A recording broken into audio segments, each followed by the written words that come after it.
Bring Me the Nightmare presents creepy true school lockdown stories. Let me know which one gave you the most chills in the comments below. Don't forget to hit that subscribe button and turn on notifications so you never miss a nightmare. Let's get into the stories. It was a typical Friday afternoon in calculus class, the 7th period of the week, and everyone was getting antsy in their seats. Unlike many of my friends, we didn't have a test that day, so our laid-back teacher decided to play games with us on Sporkle.com. While we were doing a brand logo quiz, I remember the exact moment everything changed. Just after my friend answered a question, Adidas, the dean's voice crackled through the loudspeaker. He sounded frantic as he instructed all teachers to go into lockdown, stating that this was not a drill. I felt chills run down my spine as our usually calm teacher rushed to turn off the lights and ushered us into the back corner of the room. We sat in silence for about 2 minutes until the usual buzzing from a panel in the back of the room stopped, indicating that the school must have cut the power. We exchanged worried glances, realizing the seriousness of the situation. A few minutes later, we heard a man screaming down the hallway. 2 girls in our class began to cry, heightening our fear. As the screaming drew closer, the man started banging on the lockers, shouting, "I'll kill all of you." At that moment, I truly feared for my life.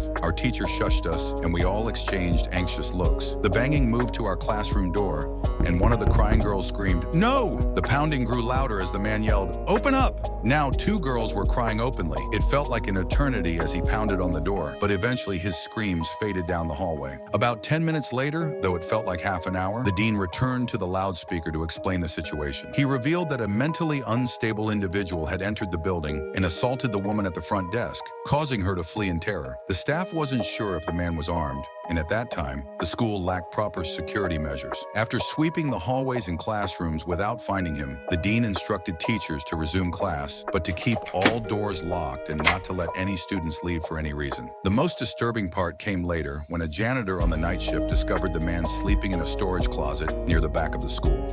According to rumors, a .44 Magnum was found sticking out of his pocket. The janitor must have inadvertently awakened him, perhaps by leaving the closet door open, because by the time police arrived, the man was gone. To this day, my entire class has no idea if he was ever found, but I like to believe he is getting the help he needs. My school had 2 lunch periods, the first for all 6th graders and some 7th graders, and the second for the remaining 7th graders and all 8th graders. The lockdown occurred in early October on an overcast rainy day. During the first lunch period, I heard 4 loud booms. Initially, I thought it was thunder, but the lunch crowd erupted in screams. I dismissed their fear until campus security rushed in, ordering us to move to the multi-purpose room. Kids in line for lunch had to throw away their meals and come inside. My friends and I joined a large group in the multi-purpose room, which has a huge back wall made of glass. When we were rushed inside, security began covering the glass with curtains, and adults guarded every exit. My friend Eric, curious like the rest of us, asked one of the adults what was happening. He returned and told us, "You know those houses in front of TMS? A mentally disabled man barricaded himself in his home, threatening to commit suicide and harm the police if they tried to evict him. He was outside watching kids in a creepy way." To make matters worse, we later learned he was a registered sex offender. We were stuck in the multi-purpose room for an entire hour, missing 2 periods. After the situation was resolved, we were escorted back to our classrooms one by one. I later found out that the man lived next door to my friend Brandy, who recounted a previous Halloween when she saw him at his window cutting his arm and writing in his own blood, "Don't come here or I'll kill you." At the time, people, including Brandy, assumed it was a Halloween stunt. But after this horrific incident, it was clear that he was dangerous, and we were relieved he never got close to us.